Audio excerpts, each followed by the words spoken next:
Hello, everybody. Welcome to Awakening Together, Relaxing into Happiness. I trust you've had a good week. It's been months, I think, since we've talked. It's so nice to see you all. Thank you for being here. This is our time where you can ask any questions that you like about your spiritual path, about spirituality. Just ask whatever you like and we can discuss it.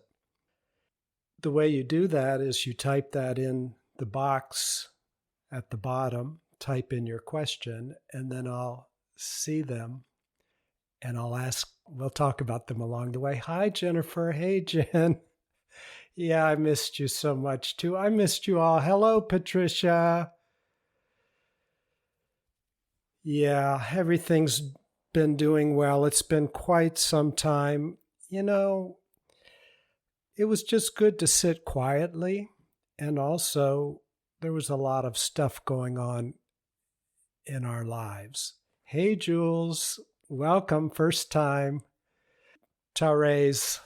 Hi. So good to see you. Wow, this is old homecoming. You guys have been asking me such good questions. I might just pull one of your questions out. I know, Jules, you asked me one I haven't even gotten to yet. Therese has been asking me some good questions. When you read the reviews, you'll see people do ask questions, and I attempt to answer them there, questions concerning the podcast or maybe something else they have on their mind.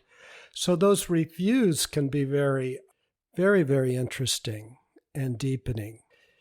For anybody that's new, this series of podcasts, I did them with an intention of awakening. When I was in theological school back in 1979, I remember just being in such a dark place and really wishing for answers. What's going on in life and how to do things. You would hear, don't be attached, and I didn't want to be attached, or drop your baggage, or, things like that. But I didn't really hear how. It's like, don't be attached. Yeah, I don't want to be attached. Okay, how? How not to be attached? Well, these podcasts are a step-by-step. Over the last 50 years, I've lived in India for years. I've went through that 4-year Master's of Theology program. I am a licensed professional counselor, and I've been on the spiritual path, just like so many of you, for the last 50 years. So this series of podcasts is intentional on what I've found to be helpful. It's the answer to how. They may not be perfect. If some of them don't resonate with you, just disregard those and listen to your heart, take what works, and leave the rest. But that's what these podcasts are about. They're all here. They're all free. They're best listened to if you start with podcast number 1 and work your way forward step by step, because each podcast is built on the last. However, each one is independent too. Somebody listening to this, it'll be fine all by itself. But they're very powerful. If your intention is awakening, I would listen to them from number 1 forward. Now, if a title really grabs you, listen to that one out of order and then go back into your sequence, if that suits you. If not, do it any way you want. So really, today is about your questions, but while you're thinking about your questions, I'd like to read some things about you and see what you think about this. This is who you are. According to Jesus, he says, the kingdom of heaven is within you. So I want to ask you, what does that feel like? The kingdom of heaven is within you. What does that feel like? To me, it feels like I'm a light bulb. It feels like light. I feel like a light bulb. Nothing I have to do. It's always there. Nothing you have to do. It's always there. But why don't we feel it all the time?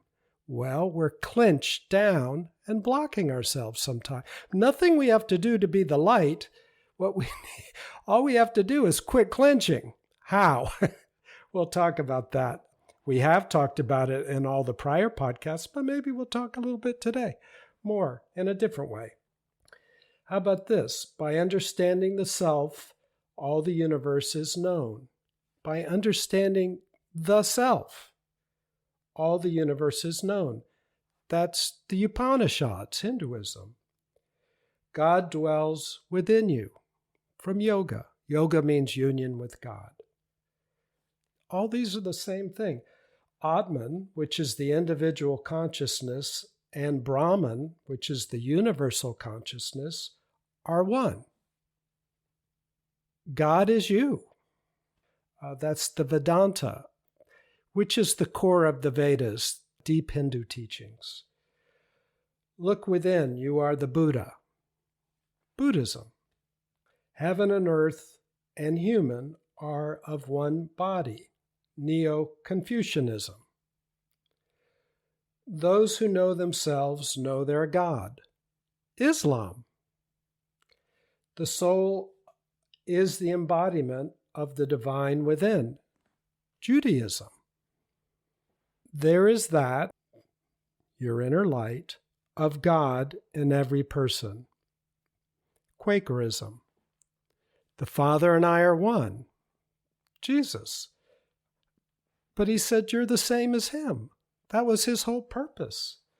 So the infinite is you. There's nothing you have to do. This is what Ramana, he was a saint in southern India, and Jennifer and I go to his ashram. I've spent years at his ashram. He died in the 1950s. One of the most powerful saints of India, he's equivalent to Buddha. He says, the best way to experience yourself, it says, better than spells of meditation is one continuous current, steady as a stream or downward flow of oil. That's how I feel it. It's just always there. Did I always feel that? No. I didn't feel it at all. Or at least I didn't know I did. And I would say, do you ever feel happy for a moment? That's the continuous current. But why don't we feel happy all the time? We do something to cut it off. But it's always there. Do you ever feel peace? That's the continuous current.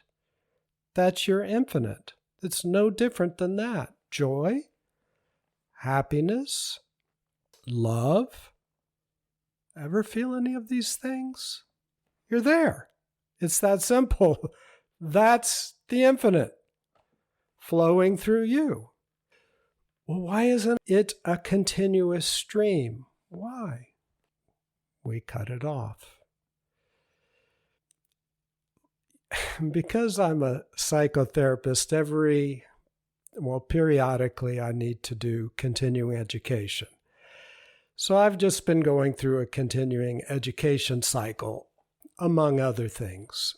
And I'm struck by what's going on in neurobiology, study of the brain, and what we've discussed in these podcasts, what ancient seers have experienced just by sitting still and noticing. And what they've discovered or seen in neurobiology, I'll tell you a saying that Dr. Hebb, H-E-B-B, a Canadian psychologist, coined in 1949. You've heard this. Neurons that fire together, wire together. If you focus your attention on something with intensity, or even just without intensity, but do it over a long period of time, your brain begins to hold that When it boots up in the morning, that's how you feel. Maybe you wake up worried. Maybe you wake up angry or frustrated. Maybe if somebody says something, you get very reactive. Without even thinking, you react. That's because your most basic part of your mind, the limbic system, the fight or flight or freeze system, is designed to act very rapidly and hold a position to protect you. It works on speed. So if a tiger is after you, you don't think about it, you just run. Well, when you think about negative things over and over and over, and sometimes just being in our culture is negative over and over and over and over, your body clamps down, your neurons clamp down, and the way you deal with things will be reactive. You will just automatically worry. Somebody says something and you start to worry. You get a panic attack. Or somebody says something and you feel very insecure. I'm not loved. I don't feel loved. Or I don't feel happy. Or I'm depressed. We've talked about this in our past podcasts, that we construct thought, emotion, objects in our psyche. They are things. There's only one building block in the universe, and that's love. There's only one substance, that's love. That's the infinite. And somebody once said, more than once has said, when you talk about things, it could just be a philosophy that you're talking about. You're talking about philosophy. And at one time, it was philosophy, back when I was 18 and 19 and 20 and went to theological school. I was cut off from myself. So, yes, it was philosophy, and that was helpful. But now I see it. I can touch an object and I feel it as love. It's my direct experience. It's not a thought. It's what I feel. It's what I see. I can see it in the air, you might say, or the space. I feel it. I feel myself as that. I feel you as that. We're all this light. It's there for all of us. That did not happen quickly for me. I'm probably much slower than you. It probably took me a decade. I don't know. Once I started looking, I didn't know what to look for. I remember I would hear teachers and they would say, "Oh, you're the infinite," or what would they say? They would say, "You don't even exist," or things like this. "You're not your personality." It was like trying to pull myself up by my own bootstraps. I could not experience this. I tried, I believed them, but I wasn't experiencing that. But when you sit still long enough, as you all are doing, it's right there. It's right under our noses all the time, all the time.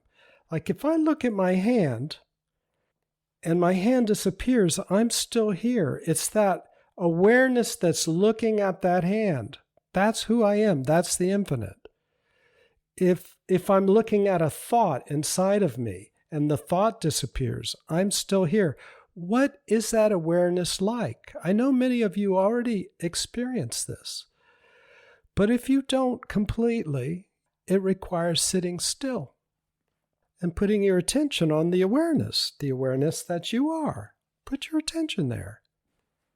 What's it like? See, I was so drawn into what was going on around me, I was captured by that I couldn't see who I was. It's like watching TV at the beach all the time. You don't experience the water. You don't experience the sand. You're back in the beach cottage watching TV. I'm watching the TV in my mind, my thoughts, my emotions I'm experiencing, but I'm not experiencing that which is aware of these thoughts and emotions. So It takes time. You have to sit still. Another thing that confused me, and we're going to talk about the things that block us in just a second, just briefly, not like we have in other podcasts. But what confused me is I did not know this. Nobody told me this. We are like a rainbow of reality. On the furthest end is nothingness. The reason why it's nothing, and this is what nobody told you'd hear this, oh, it's nothingness. It can't be described. It cannot be talked about in words. Stuff like that. That is true. But the reason why it's nothingness is it's beyond creation. And you can only know it not through your mind, which only knows the five senses, but through your intuition. So I was looking for something that my senses could not find. I didn't realize I had to see it through my intuition. Now, your intuition gets very sharp when you sit still. That's another thing that gets sharp. But it's a rainbow. It starts with nothingness, and when it comes into creation, you can see it. It's light. I said I feel like a light bulb. It's light. And then it slows down, and it's a deep sound and a high-pitched sound, at least for me. You see what it is for you. And then that slows down, and it's love, peace, joy. And then that slows down, and it's atoms. And that slows down, it's molecules. And that slows down, and it's dogs and cats and pigeons. It's a continuum. We're that all the time. I would not have known that unless I sat still, which brings me back to neurobiology. Neurons that fire together, wire together. If you're going to treat something like, we'll take an extreme case, let's say obsessive compulsive disorder. Did I leave the oven on? I need to check it. Later. Did I leave the oven on? I better check it. Was I absolutely sure? 10 minutes later, did I leave the oven? You just have to keep doing it because it wells up inside of you and you feel like it's so important to check the oven. One very effective therapy is the best that person could do. Rather than check that oven, say, 10 times a day, maybe instead check it 9 times instead of 10. And then the next week, check it 8 times instead of 9, and then 7 times. Now that person, not to check it that one time, that's excruciating. But what happens is those neurons are screaming, check the oven, check the oven. But when the person doesn't, that wiring together breaks, and those neurons unwire. So eventually, by doing that enough, you can treat obsessive compulsive disorder very well. The reason I bring this up is, isn't this in all of us? Do you fidget? And if you try not to fidget, your insides are screaming, I've got to do it, I've got to do it. That's obsessive. You don't have to fidget. Do you have to think certain thoughts? Do you have to ruminate? Yes, I do. Yes, I do. Nope. No, you don't. It's obsessive. We're addicted by our thoughts, by our emotions. That's what blocks us from our inner light. That's what contracts us. Because how do you be open and flowing when you're worried? It's the opposite. We can't. Now, how do I know this? I know this from all that, I'm a psychotherapist. I know this. But I know it more deeply because that's my human state. Yes, I'm light. I experience that. That's my direct experience. But I'm also in this body, in this personality. And every day, I have to sit still.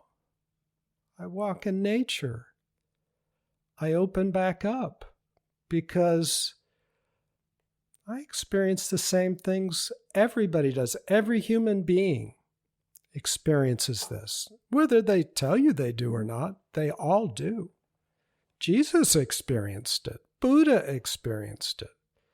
There is a thought that if you don't attend to things, neurons that fire together wire together. Well, if you don't put your attention there, the wiring together falls apart. And if you keep not putting your attention there, it atrophies. It just completely falls apart. And that is true. But that's quite different than when you sit and it comes up and you watch it rather than getting involved in it. You just experience it, let it expend its energy like we've talked about. Let it expend its energy, let it begin to melt like an ice cube, turning into water, into gas. And then at some point, when it feels right, let that part that's been so tense and tight, let it look around and take in that it's okay right now. Everything's okay. Let it figure that out. You know everything's okay, but this frozen part of you was frozen when you were 2 years old or 6 months old or 3 months old, and it's in a time capsule and it has not updated its file. That's why it's still tense. That's why it's still coming up. Even though you know everything's fine, it doesn't feel like it. And it feels helpless, like I'm overwhelmed. Have you ever gotten triggered and you feel like, oh my, suddenly life is too much for me. I'm helpless. I'm just overwhelmed.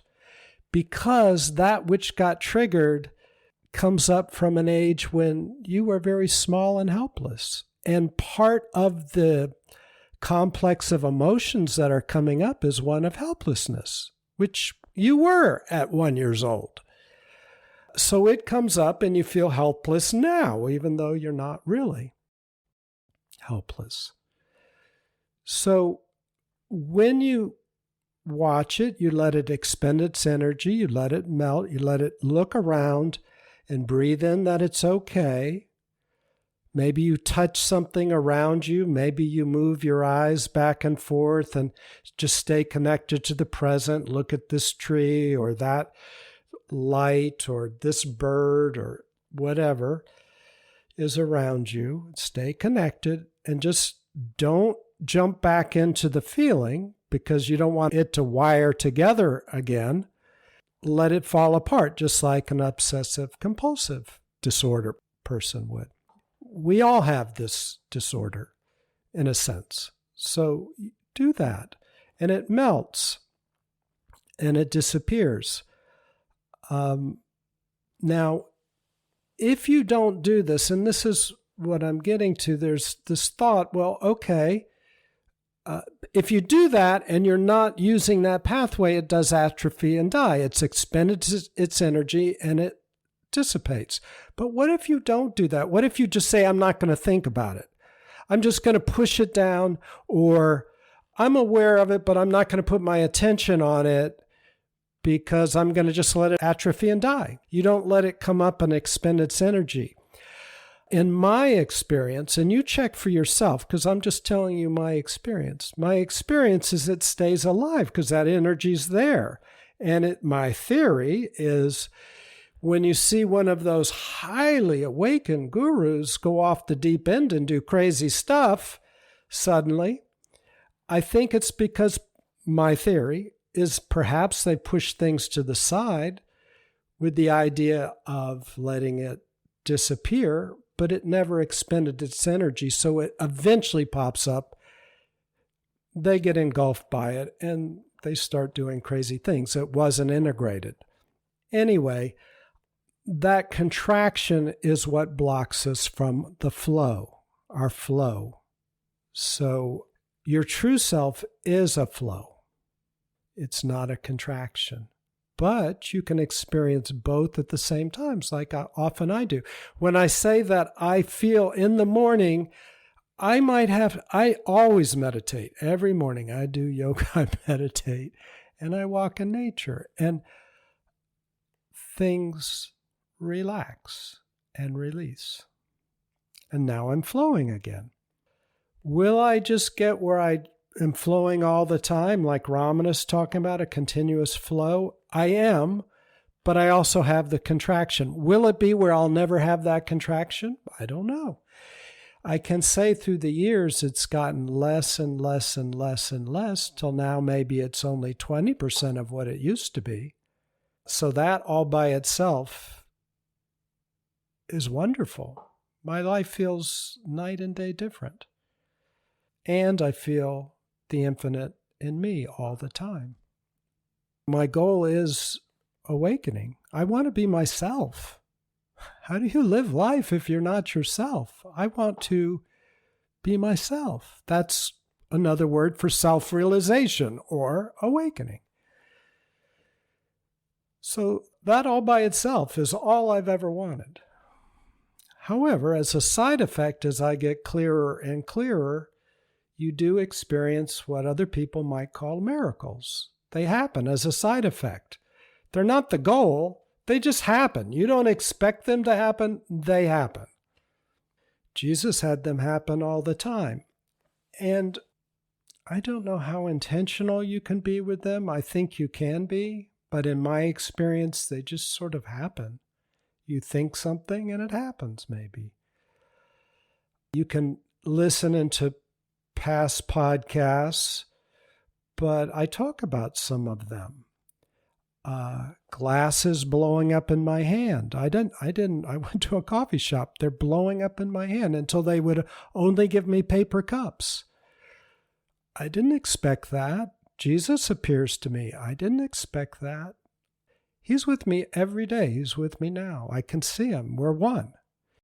I know this is outlandish. I know it. To me, it would be if somebody said this. But I'm saying this for encouragement. I think a lot of you already experienced this. But if you're not quite experiencing it, it's like you're under a half inch of water. You might think you're drowning, but you're so close. If you're on the spiritual path, you're there.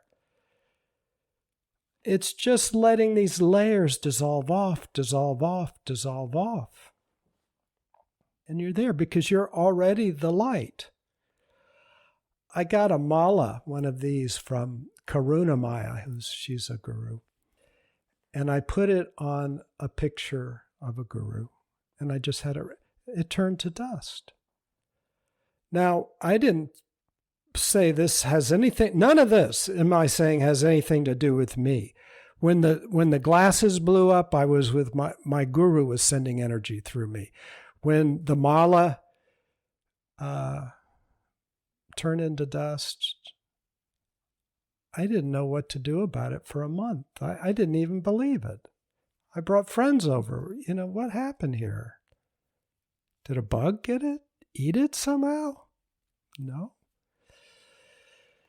I won't talk about them all, but some of you have asked me about that. My guru for 9 years and my friend, he said, if you have miracles, tell other people because it maybe opens up the mind. Jennifer's reading this book now. It's called Awakened by Michael O'Callaghan. I saw a guru, Ganapati Satyananda Swamiji, in Baton Rouge, Louisiana, at an ashram. He's got ashrams all over the world. This was probably 25 years ago, I guess, before I went to India for the first time. And he appeared to this doctor that came with us, a medical doctor, the night before, cut her chest open in this vision and ate her heart. I'm giving you the brief rundown. The next day we went to the ashram. We sat on the front row. He grabbed some flowers. Somebody gave him a mala, a wreath of flowers. They put it around his neck. It's a way to honor gurus and people. And he pulled off 2 roses and he started rubbing them, and ashes exploded out of his hands, flying. They stuck a tray under his hands and just mounds built up. People were screaming. There were probably 500 Indians there, and probably 5 of us Westerners on the front row. I was 5 feet away from him. Trust me, I was looking for every possible thing. Something up his sleeves, or is this some kind of trick or some kind of... I was highly skeptical, but it was amazing. Then he turns to the medical doctor and he says, so I cut your chest open and take your heart and eat it so that I can purify you. We all turned completely white, and it goes on and on and on. But Michael Callahan in her book talks about that very same thing.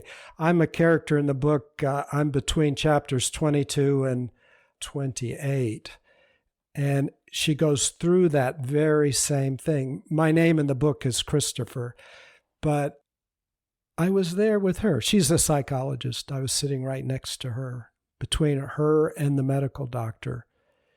She said it so accurately. I say this because these things are unbelievable. It's like, no, that didn't happen. Oh, yes. Oh, yes. So when you flow, we're back to that. You are this light. Sit still. Don't follow every urge. Don't let those neurons wire together that are distracting you. Apple knows how many times people use their iPhones. And some years ago, maybe 4 years ago, people were on average using their iPhones 30,000 times a year. That amounts to, on average, a little over 80 times a day. Our minds, we get captured by the TV in our mind, by just nonsensical imaginations, hallucinations that we create, That's what thoughts are, our hallucinations. We get captured by those 50% of our life. Minimum, 50%. Until you break that wiring. That's what sitting still is about. That's what meditation or whatever your spiritual practice is. You break the wiring. And then what happens is your brain, all through your life, can actually heal. And it can change. Neuroplasticity, your brain can change. And all through a lifetime. You're not stuck where you are today, or last year, or the year before. Because the wiring changes as you change, but you have to resist that deep urge. It's like somebody getting over an addiction. I have to have that drink. I have to have that drink. You don't do it. Well, after a while, you're not drinking. I have to think that thought. I have to think that thought. No. After a while, you're not thinking that thought. You've broken the wiring. Okay. Anyway, let's move on. You are the light. These podcasts, we go all through this in much more detail in the past. You're welcome to. Some people cycle through many times because every time you cycle through, you're a different person. So far, if you're new, there's over 150 of these podcasts. So they're all here. Okay. Let me answer some of your questions. And if you think of some more, just write them down. AJ asks, how do you coexist with so many lost in their limited self, in a state of separation from a place of truth? Well, yes, it's hard. But I'm one of those people too. I'm everything. Now, my guru, Bhagavan, said something very strange some years ago. I think he told me this maybe 15 years ago, told a group of us. He said, what you're experiencing and what the world is experiencing now is because of the cycle we're in. It's simply cyclical. And in my podcast number 51, I talk about astrology and awakening. And I know this stuff makes no sense. It doesn't make sense to me, but it seems to be true somehow, even though I can't give you a formula here. But the Mayan calendar was based on our orbit around the star Sirius. Our galaxy is headed towards Sirius. That is our star, Sirius. It's a 50,000-year orbit, and the Hindu calendar is based about this orbit just like the Mayan calendar is. The closer you get to the star, the more light people are experiencing. When the Mayan calendar ended, I think in 2012, we just started heading back to the star. We were 25,000 years away in our orbit. Now we've got 25,000 years ahead of us to get back. So we're in a very dark age. And my guru said, this is all cyclical. And he told us probably 20 years ago, he said, or something like that, he said things are going to get very dark. And there's going to be complete chaos around you all. And things are going to fall apart. But it's because a little light's going to start to come back into the system, which is what happened when we started heading back to Sirius.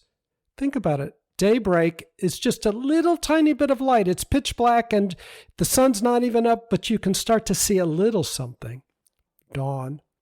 Well, we're in a very dark dawn right now, but we can see some stuff. And he said, what you're seeing is how bad it's always been for a long time. It's been this bad. You just couldn't see it. But you're going to be able to see it. You're going to be horrified. It's going to be chaos. Everything's going to be falling apart. It's going to be terrible. But he says the system needs to fall apart. There needs to be chaos for it to reorder and release all of the energy that's been pent up in all of this dysfunctional systems that have been going on for a long time. But how do I personally deal with it? It's good to have a perspective. That's one. I'm not asking anybody to believe this. It kind of makes sense to me somehow, the big picture. But how do I deal with it? I sit still. I find my inner light, which is always there now. But I let the part of me that the reptilian brain that's still wired together, and so it's less wired together, but still gets triggered, I let it breathe in the light that I am. The personality only reflects what it's given. The reason why we get a personality of separation, one of greed and lust and needing and grabbing and ambition and small thinking, is because we're cut off from our true self and we think we don't have enough. Because we don't. We're cut off. We're looking for love because we don't know that we are love. We're looking for peace because we don't know that we are peace. We're looking for fulfillment because we don't feel fulfilled. So we develop a personality that's very separate and dismal. But okay, once you realize yourself, I am light, and you feel it. It's your direct experience. Your personality is still wired together. It wired together way back when, and it's still operating under the old wiring. So it's a long process for the wires to rewire, but when they do, they start to reorient back to the light that you have previously realized that you are, even though there was a lag time for the rewiring to happen. Therese asked me once a while back, she says, hey, I've been sitting with my stuff. I've been watching it. I've been experiencing it. I've been working with it. I've been, doing my meditations. But when the one thing releases, then I've got even more. Now I've got something difficult underneath it. Or I still have something difficult. And what I told her is, yes, it's layers. One thing reveals the other. I've probably already gone through 100 layers, 500 layers. I don't know. How much trauma have you had in your life? I had a lot. How much for you? How much trauma do we pick up, AJ, when we live in a world that's in a state of separateness? Just by being in it. I overheard Bhagavan once. We Westerners weren't supposed to be listening, but I went to a hut. It was a big one. It was a building. And Indians were in there, like probably 100 of them. I was in India. And I was so taken with Bhagavan. I just wanted to hear every word he would ever say. And he was the most powerful person I have ever met. The clearest, most powerful. Anyway, eventually he told me to go out on my own after I'd been with him for over 9 years. But this was somewhere in between. And I listened to the wall, to what he was saying to the Indians. And he said, when you go to the United States, that's good, but don't stay for over 2 years because the karma will get on you and it will begin to hurt you and affect you. You need to come back to India and let that karma melt away, and then you can go back to the U.S. But don't stay any longer than 2 years without taking a small break and coming back to India and releasing that negativity. So, what does it do for us, AJ, when we live here all the time? I've been going to India a bunch. Or, without going to India, sit still, do your meditation. The awareness that watches everything coming up, put your attention there sometimes. That's who you are. That's like going to India, just resting in that. Buddha would say, rest in your Buddha nature. Well, that is your Buddha nature, that which is watching everything. So that's how you deal with it.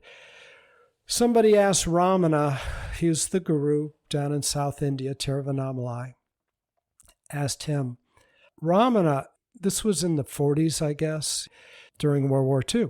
He died in 1950. Said, Ramana, you're a powerful figure. Why don't you get up and speak against what's going on in the world, the Nazi state, the dictators? Speak out against it. Do some social action. What about that? And Ramana said, that's fine. If that's your thing, you really should do it. But he said, mine is to sit still and just be the light that I am. And he says, for me, that's going to do more to change the world than any running around, yelling and protesting that I personally could do. That was more or less Jesus's viewpoint. People were asking him to run around being the Messiah, and no, he just was the light. But protest is good. I went to the No Kings protest.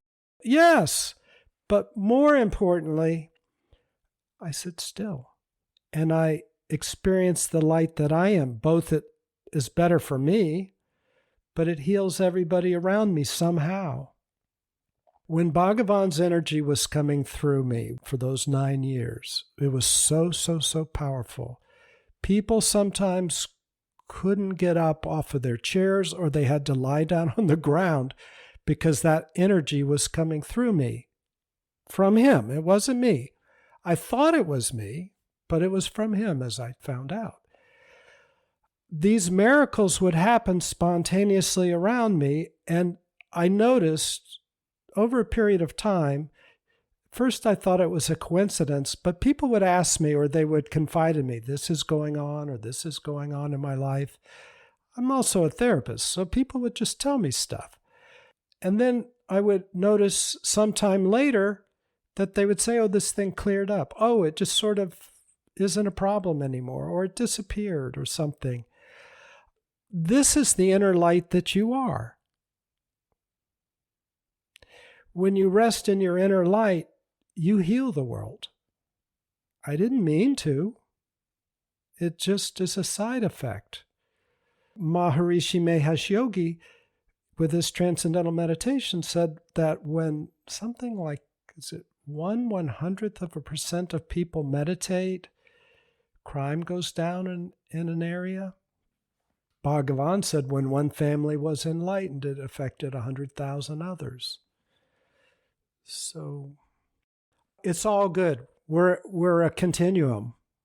We're a lot of realities, like I was saying. We're a rainbow. Some part of us, maybe I'm grateful when people speak up. I really am. But there's something about realizing yourself too, which heals the world. Short of that, I'm in a state of separateness if I'm not completely healed.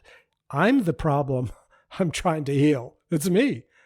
So I try to work with that. I hope that answers your question, or at least is a start. Jennifer says, intuition came up recently, and I shared that I have the ability to completely ignore my intuition. I have felt and experienced beautiful moments with grace, joy, and peace, otherworldly, yet sometimes I logic it away as a dream. I do go back to these experiences and can still feel grace and light. Meditation and stillness is best when I am rejecting these experiences. What a good comment, Jennifer. What you said is exactly what my experience has been. The only reason Jesus appeared to me, it was a big, I fainted energy came through me 3 times. I talked about it in a prior podcast. But the point is, I finally listened. And when you channel stuff, or when your intuition comes, it's so easy to block it out. So the very fact that you're letting it in is huge. Because intuition is, you've heard that saying, a small, quiet voice. It's not as loud as the logic, or we're captured by our thoughts, our emotions, our worries, our anxieties, our separation that hijacks our thoughts and attention. That's very loud. That's why when I said, do you feel yourself as light? If not, what I noticed, it was because I was captured by all those neurons firing inappropriately, maladaptively. They're loud. They tell me not to sit still. They tell me not to listen. I think everybody experiences that. And Jennifer's had some very powerful experiences. When we went to India, she says about how the road started to disappear underneath her, to move and undulate. And it was quite a new experience. India can be like that. Thank you, Jennifer. What a great observation. Jen says, I have a question similar to AJ's. I still struggle with boundaries. I'm trying to have boundaries that come from love with my mother who has abused me. Oh, yes. I'm going to take a breath because that's hard. I accept my soul chose her as my parent. I thank her for my role in my life. Yes, it's true. And helping me become the person I am. True. But I've also haven't had contact with her for a couple of years now. I often have peace. I've rewired. Excellent. I know that comes from inside me, that I already have all that I seek and I stop seeking. I feel the oneness. Yes. Beautiful. And I know separation from my family hurts her. Lately, I've been feeling like reaching out to her, that I can accept her. It's fear that she'll hurt me, despite all the growth I've had, that holds me back. Is there some path I'm not seeing that's loving to her and loving to me? Thank you for any guidance and your light. Wow. Thank you, Jen. That's powerful. I think so many of us identify. I'm getting a little teary. Sorry. Whew, okay. I identify. As usual, I have to answer this in many different ways because we're a multi-dimensional being, as you know, Jen. First of all, it's beautiful. all that you've realized. Your question itself is beautiful, and it's very insightful.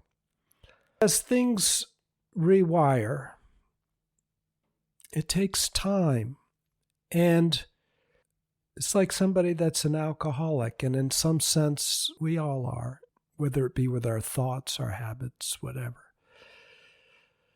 emotions. But if you drink one drink, it's tough.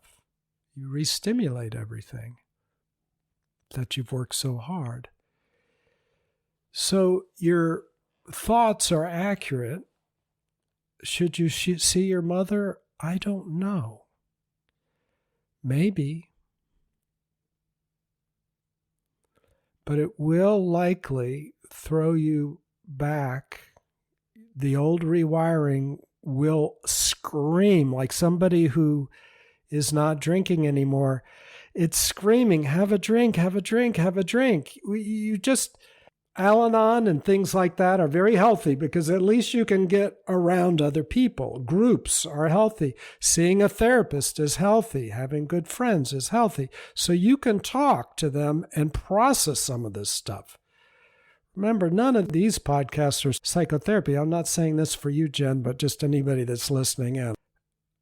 Having deep support with these deep things can be very important. However, you can do it little baby steps if you decide to see her. Perhaps a telephone call first. I don't know. I'm just making up stuff because that could be too much. Perhaps a letter, a loving letter, or a loving email these days. I'm from the old school. Baby steps. And then you take a breath. You know, if you're ever in a situation, and we all are, where you're about to be overtaken with prior conditioning, it can be helpful to do this very simple thing. Just stop for a second. Stop in your tracks. Take a breath. And maybe sigh. And then take a moment and reflect on what's coming up. See, this breaks the idea that you'll be reactive. Because when an old maladaptive habit wants to take over, it's typically reactive. It'll take you over quickly. Reaction. So rather than jump into the reaction, you can watch the reaction. And then you make a choice. One way to distance the reaction might be, and this is mindfulness, label it. Rather than jump into it and get lost in the hallucination that's begging you to jump into it, like a bottle is begging you to jump into and drink it rather than look at it, it helps you to just look at the emotion if you just label it emotion. You don't get into it. You don't even look into it.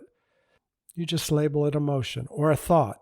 You just label thought. And when the next thing comes up, which might be very rapidly, you might label it stomach sensation, thought, emotion, sensation, so that you remain as awareness watching these things until they play themselves out. This is if you're under heavy internal fire.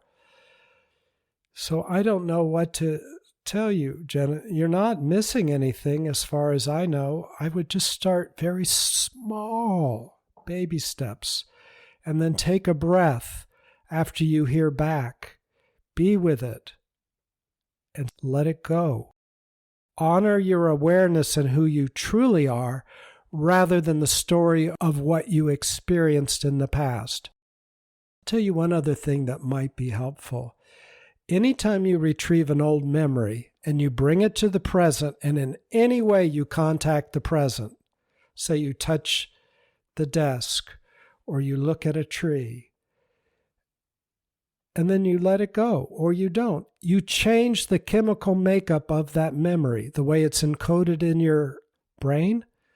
So it's no longer the same memory. Now it is, this takes a while, but now it's probably still the hurtful memory, but it's updated its files a tiny bit and it knows it's okay. Hurt plus knowing it's okay. Then it comes up again.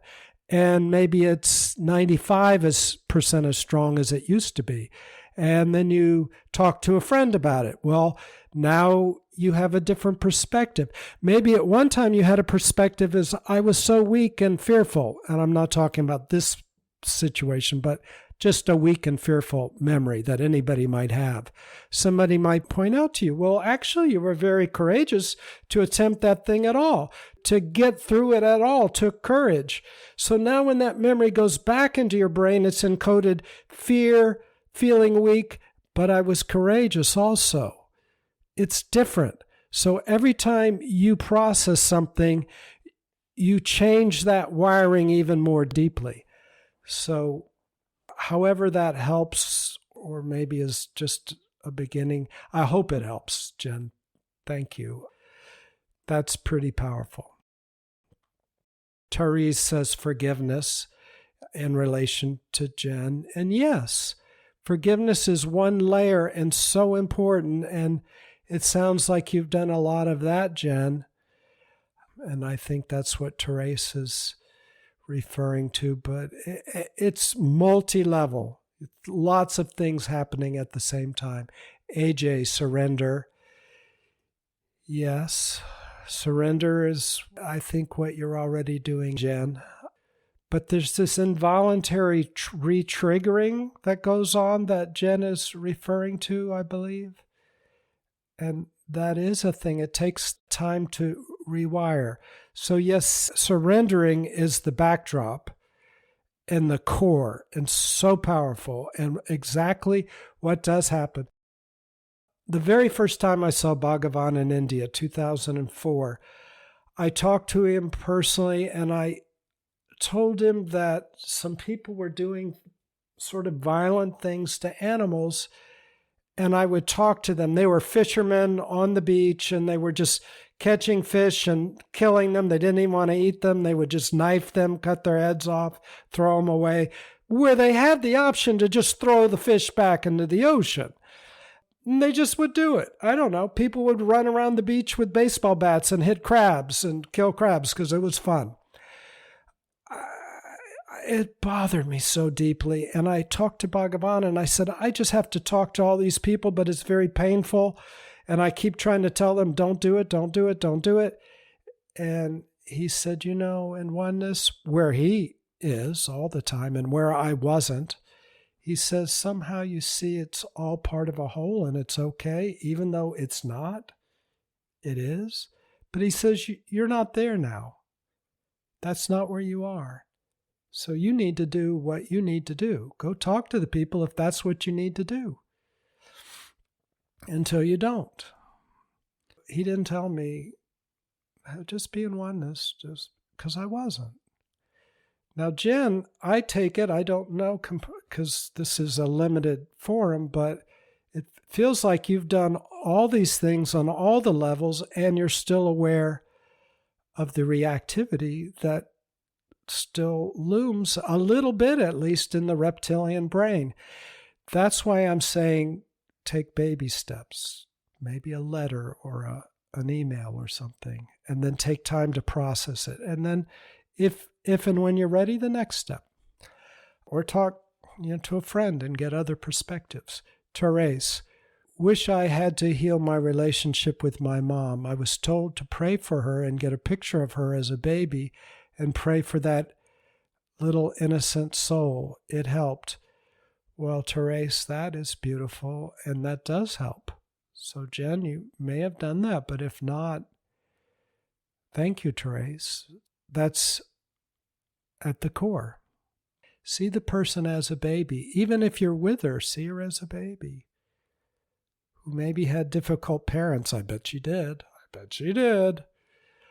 Joe, maybe mom had opportunity to do her own inner work because you are different. The interaction has to be different. Yeah, beautiful, Joe. Yeah, maybe in the meantime, your mom has done some inner work too. Beautiful, Joe. Thank you. Jen says, you're spot on. Thank you, William. Thank you, Jen. And all the rest of you also. There's so many layers. That's with spiritual stuff. You can't just make a pronouncement and say, that's it. It's a lot of layers. You trust your heart. We're all the same here. We're all awake. In Austin, I was at a little group, and Lama Surya Das was there leading the group, and somebody asked him, Lama Surya Das, are you awake? And he said, I'm awake enough. What a beautiful answer. Isn't that true for all of us? We see all the parts of us because we're clear. We see all the parts of us. Alexandria, hi William, it must be time to cycle through again. So lovely to see and hear you. Hi Alexandria, lovely to see you. And yes, cycling through is very powerful through these podcasts, starting at 1. So thank you for even saying that, Alexandria. I'm going to read maybe one other question. I hope it's so good to see you. And this one, I don't know. This will be too fast of an answer for this question, but somebody wrote in, and this is in one of the reviews. Like I said, the reviews are beautiful, so you might look at them if you haven't already. I was brought up in a religion that believed prayer would heal sickness. I struggle to hear all the illnesses people experience. You spoke of your dear friend called Sherry, who was found unconscious and seriously ill with cancer, which I did speak about in a previous podcast. I think you spoke of her as a shining light. I did. Why would she have such a negative experience? Deep down, I think I understand the answer, but it would be helpful to have further clarity. Thank you. Holding you in my thoughts in love and gratitude. That's such a deep question. When you're separate and cut off from yourself and full of stress and hurt and separation, anger, fear, that clinically has been proven to cause health issues. We all know that. So we know that. That's not Sherry. I'm not talking about her. I'm just saying, I'm starting with the opposite thing. So what if you're not? What if you're full of light and it's flowing through you? That's very healing and opening, and you're flowing. And your body is doing much better than it would have. However, we're in the middle of this world, and as AJ was saying, we're affected by all these people around us. That affects us. Bhagavan was telling the Indians, don't stay in the United States for more than 2 years in a row. It'll affect you. One word for that could be karma. There's city karma, there's individual karma, there's country karma, there's world karma, there's continent karma.